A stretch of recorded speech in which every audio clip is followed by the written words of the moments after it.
కౌరవుల పాండవుల వీళ్ళలో ఫస్ట్ రాజు ఎవరై ఉంటారు? ద్రోణాచార్యుడి దగ్గర ఎవరికి నచ్చిన విద్యలు వాళ్ళు నేర్చుకుంటారు.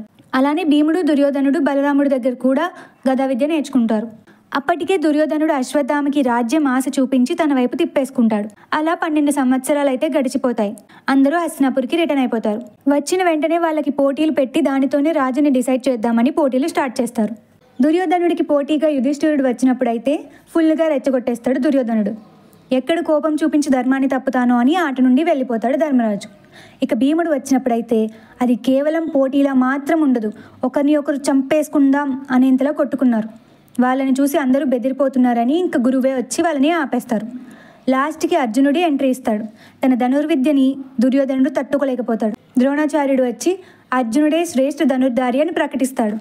ఇంకంతే, కర్ణుడికి ఫుల్గా కోపం వచ్చేసి ఆటలోకి ఎంటర్ అయిపోతాడు. కానీ ఎవ్వరూ కర్ణుడిని ఆడడానికి ఒప్పుకోరు. ఎందుకంటే ఇది రాకుమారుల మధ్య జరిగే పోటీ, సూతపుత్రుడు రావడానికి వీల్లేదు. అర్జునుడిని ఓడించాలంటే దుర్యోధనుడుకున్నది ఒకటే మార్గం, కర్ణుడి సపోర్ట్. వాళ్ళ తండ్రి ధృతరాష్ట్రుని ఒప్పించి కర్ణుని అంగదేశానికి అంగరాజుగా ప్రకటించేస్తాడు. ఫస్ట్ కర్ణుడు కూడా ఒప్పుకోకపోయినా తన విద్యని ప్రదర్శించడానికి వేరే మార్గం లేదని ఒప్పుకుంటాడు. ఇక అర్జునుడు పాండవుల వైపు, కర్ణుడు కౌరవుల వైపు పోటీ చేస్తారు. ఈ లోపే చీకటి పడిపోతుంది, పోటీలను కూడా ఆపేస్తారు. సో ఇంక రాజుని ఎవరిని చేయాలో ఇంకా తేలదు. అప్పుడు ఇంక ద్రోణాచార్యుడు ఒక మార్గం చూపిస్తాడు.